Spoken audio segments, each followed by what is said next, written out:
अस्सलाम वालेकुम। मेरा नाम है मोहिद्दीन मलिक और आप देख रहे हैं सुपर सप्लायर्स की पहली एपिसोड। आज जिस इंपॉर्टेंट इन्फॉर्मेशन का सप्लायर मैं आपके सामने बन के आया हूँ वो है एक बहुत ही इंपॉर्टेंट लाइसेंस जिसका नाम है चार्टर्ड अकाउंटेंसी। जो भी इंपॉर्टेंट इन्फॉर्मेशन मैं आपको प्रोवाइड करूँगा उस कंटेंट में उन सारे सवालों के जवाब मिल जाएंगे कि सीए असल में है क्या, सीए के अंदर स्कोप ऑफ वर्क क्या होता है, सीए करने के लिए कौन कौन से पेपर्स आपको पास करने पड़ते हैं, सीए के कितने लेवल्स होते हैं और सीए का फ्यूचर पाकिस्तान में क्या है।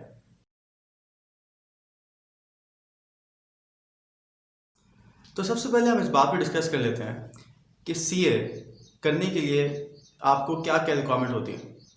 जो स्टूडेंट इंटरमीडिएट में, आईसीएस में, एफएससी में, आईकॉम में 50% मार्क्स स्कोर कर चुके हैं वो सीए प्रोफेशन के लिए एलिजिबल। अब सीए प्रोफेशन जो है वो एक बॉडी के अंडर आता है जिसको हम कहते हैं institute of chartered accountancy of Pakistan, जिसको आप आईकेप भी कहते हैं। सारे पेपर्स जो है वो आईकेप लेता है। सबसे पहले स्टूडेंट आता है वो रजिस्टर्ड होता है आईकेप के अंडर और अपनी तैयारी करता है डिफरेंट इंस्टीट्यूट में और उसके बाद अपने पेपर जो होता है वो आईकेप को देता है। अब एक और इम्पॉर्टेंट इन्फॉर्मेशन ये है कि सीए की जो एजुकेशन है, जो इसका पूरा टाइम टेन्योर है, वो कैसे क्लासीफाई हुआ है और इसके अंदर कितने लेवल्स हैं। मैं आपको कंप्लीट इन्फॉर्मेशन फॉर सब्जेक्ट्स तो नहीं दूंगा, लेकिन आपको मैं बेसिक ओवरव्यू दूंगा और मैं आपको ये बताऊंगा कि 4 लेवल्स कौन कौन से हैं। सबसे पहला लेवल जो आपके पास आता है उसको आप कहते हैं एएफसी। सेकंड लेवल आता है कैफ और थर्ड लेवल आता है जिसको आप कहते हैं सीफैप और फोर्थ लेवल जिसको हम एमएससी कहते हैं। जब आप अपनी सीए की जर्नी स्टार्ट करते हैं जो सबसे पहले लेवल आपके सामने आता है वो होता है एएफसी। एएफसी लेवल कंपैरेटिवली बाकी लेवल से काफ़ी आसान होता है और इसके एग्जाम जो होते हैं वो कंप्यूटर बेस्ड होते हैं और उसका टोटल फॉर्मेट एमसीक्यूज बेस्ड होता है। जब आप अपना एएफसी लेवल कंप्लीट करते हैं तो नेक्स्ट लेवल जो आपके सामने आता है उसको हम कहते हैं कैफ लेवल। कैफ लेवल के टोटल 9 पेपर्स होते हैं और ये 9 पेपर्स का जो सिलेबस होता है वो मुश्तमिल होता है on the basis of accounting, auditing, taxation, cost and management accounting, business behaviour और लॉस के बारे में।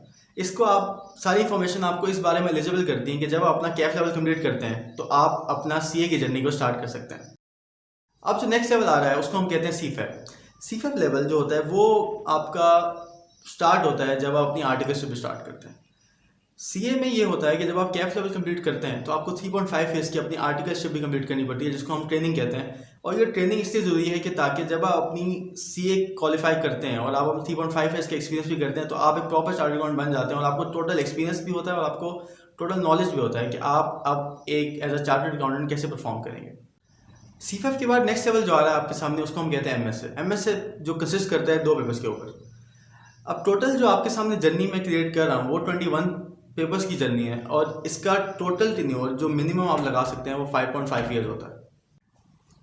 अब एक अहम सवाल आपके जहन में एक सवाल आता होगा कि सीए प्रोफेशन में असल में हम काम क्या करते हैं, सीए प्रोफेशन क्यों ज़रूरी है हमारे मुल्क के लिए। जैसे आपको ये पता होगा कि इंजीनियरिंग मैकेनिकल होती है, इलेक्ट्रिकल होती है और आपको टोटल नॉलेज है उसके बारे में। आपको ये पता है कि एमबीबीएस करते हैं, डॉक्टर बन जाते हैं, डॉक्टर जो होता है लोगों का इलाज करता है।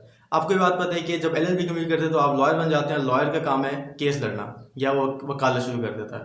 तो सीए में क्या होता है, आपको ये बात समझाने के लिए कि सीए में असल में होता क्या है, तो इस इंफॉर्मेशन को मैं 3 चीज़ों में बाइफरकेट करता हूँ: ऑडिटिंग, टैक्सेशन और कंसल्टेंसी। ये इन्फॉर्मेशन जो मैं आपको देने वाला हूँ इसके लिए आपको थोड़ी सी मेहनत करनी पड़ेगी इसको समझने के लिए और टोटल फोकस करना पड़ेगा कि ये इन्फॉर्मेशन कैसे आप गैदर करेंगे। अब होता यूँ है कि जब भी एक कंपनी, मिसाल के तौर पे एम्ब्रो एक कंपनी है, एम्ब्रो ही है ना, हाँ, एम्ब्रो एक कंपनी है।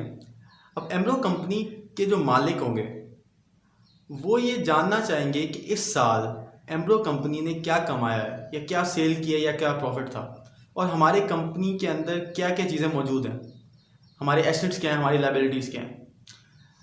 तो ये इंफॉर्मेशन उनको प्रोवाइड करेंगे उस कंपनी के डायरेक्टर्स। अब डायरेक्टर जब ये प्रोवाइड करेंगे इंफॉर्मेशन तो मालिकों को तो शक होगा कि भाई ये जो इंफॉर्मेशन इसने हमें प्रोवाइड की है ये तो इस कंपनी में काम करता है, हो सकता है ये अच्छी इंफॉर्मेशन प्रोवाइड करे अपने फ्यूचर के लिए क्योंकि इसको तो बेनिफिट मिल रहे हैं कंपनी से। तो वो इस बात को चेक करने के लिए, इस बात की एश्योरेंस के लिए कि इंफॉर्मेशन सही है कि नहीं, वो चार्टर्ड अकाउंटेंट को हायर करेंगी एज एन ऑडिटर। अब चार्टर्ड अकाउंटेंट भाई साहब आएंगे, वो ये देखेंगे कि यार इन्फॉर्मेशन सही है कि नहीं, उसके लिए पूरा वो टाइम लगाएंगे, अपना सारा नॉलेज गैदर करेंगे इस कंपनी के बारे में, और फिर एंड पे आपको इस बात की एश्योरेंस देंगे कि या तो ये कंपनी की इन्फॉर्मेशन सही है या तो कंपनी की इन्फॉर्मेशन सही नहीं है। इसके बाद हम बात कर लेते हैं टैक्सेशन की। टैक्सेशन को समझाने के लिए इतनी सी बात है कि जितनी भी कंपनीज़ हैं पाकिस्तान के अंदर जो अपना बिज़नेस कर रही हैं, उनकी इनकम में से जो पैसे कमाती हैं वो इनकम में से कुछ हिस्सा वो टैक्सेशन की सूरत में अपनी गवर्नमेंट को देती हैं। अब वो टैक्सेशन की कैलकुलेशन में, उसकी अदायगी में चार्टर्ड अकाउंटेंट एक अहम किरदार अदा करते हैं। अब थर्ड जो पॉइंट हम डिस्कस करेंगे वो है कंसल्टेंसी। सीए के कोर्स के अंदर आपको लॉस पढ़ाए जाते हैं, आपको टैक्सेशन पढ़ाई जाती है, आपको कंसल्टेंसी बताने के लिए कॉस्ट एंड मैनेजमेंट पढ़ाई जाती है, आपको फाइनेंशियल स्टेटमेंट्स के बारे में बताया जाता है, आपको अकाउंटिंग पढ़ाई जाती है। जब इतना नॉलेज और इतना एक्सपीरियंस जब आप गेन कर लेते हैं तो आप एज अ कंसल्टेंट बहुत अच्छी सर्विसेज प्रोवाइड कर सकते हैं। आप लोगों को बता सकते हैं कि आपने हाउ टू रन बिजनेस, आपने कैसे बिजनेस को चलाना है, आपके क्या क्या इश्यूज हैं आपको रिजॉल्व करने हैं, आपको टैक्सेशन के मामला कैसे हल करने हैं, आपको अपनी क्या चीज़ करनी चाहिए जिससे आपकी सेल बढ़ सकती है, क्या क्या इश्यूज आ रहे हैं, क्या बॉटलनेक्स हैं, ये सारी इंफॉर्मेशन आपको सीए प्रोवाइड करता है एज अ कंसल्टेंट बन के। अब एक अहम सवाल जो आपके जहन में होगा कि सीए करने के लिए आपको कितनी फ़ीस रिक्वायर होगी। तो टोटल फीस स्ट्रक्चर अगर मैं नॉर्मल सर्कमस्टेंसेस आपको बताऊंगी जिसमें आप बाकायदगी से अपने पेपर पास करें, आप फेल नहीं हो रहे, तो आपको अराउंड 5 से 6 लाख रुपए चाहिए होंगे अपना पूरा सीए प्रोफेशन को क्लियर करने के लिए। इसलिए कि 21 पेपर्स की जर्नी आपको कंप्लीट करने के लिए सिर्फ और सिर्फ 5 से 6 लाख रुपये चाहिए होंगे, जो बाकी डिग्री से बहुत कम है। अब आखिरी सवाल जो हमारा कंक्लूजन है, जो हम आज की डिस्कशन को क्लोज करने वाले हैं, और इस इंपॉर्टेंट टॉपिक के बाद ये वीडियो एंड कर दी जाएगी। तो पॉइंट ये है कि सीए प्रोफेशन करना किस किस को चाहिए।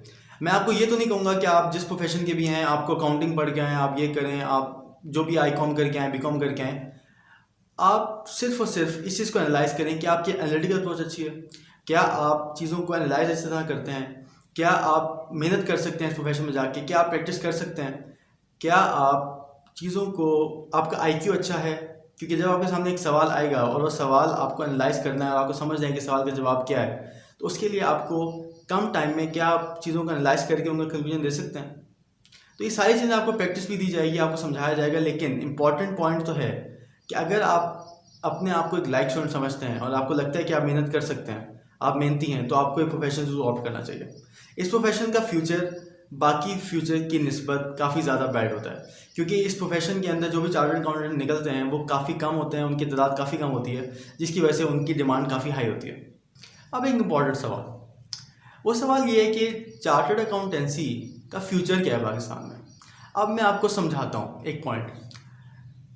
अभी जो हमारी जो इंटरनेट की दुनिया एक ग्लोबल विलेज क्रिएट कर रही है, हमारे लोग जो हैं वो ऑनलाइन बिजनेस की तरफ आ रहे हैं, हमारे जो पाकिस्तानी हैं वो इनकम जनरेट कर रहे हैं, पाकिस्तानी लोग पूरी दुनिया में अपना काम कर रहे हैं, ई कॉमर्स बिजनेस बहुत ज़्यादा फ्लोरिश कर रहा है वक्त के साथ साथ। पाकिस्तानी कैसे दराज पे काम कर रहे हैं, हमारी आगे आने वाली वीडियोस के ऊपर मैं आपको टोटल नॉलेज दूंगा कि ई कॉमर्स बिजनेस कैसे काम करता है, अमेजॉन के ऊपर पूरी दुनिया में, पाकिस्तान से पूरी दुनिया में कैसे काम हो रहा है, लोग पाकिस्तान से अमेरिका, यूएस से अपनी एक्सपोर्ट्स कैसे कर रहे हैं। तो जैसे जैसे चीज़ें बढ़ रही हैं, पाकिस्तान के लोग अपने आप को बिज़नेस के अंदर काफ़ी फ्लोरिश कर रहे हैं। जितने बिजनेस बढ़ेंगे उतनी ज़्यादा चार्टर्ड अकाउंटेंट की डिमांड पाकिस्तान में बढ़ती जाएगी।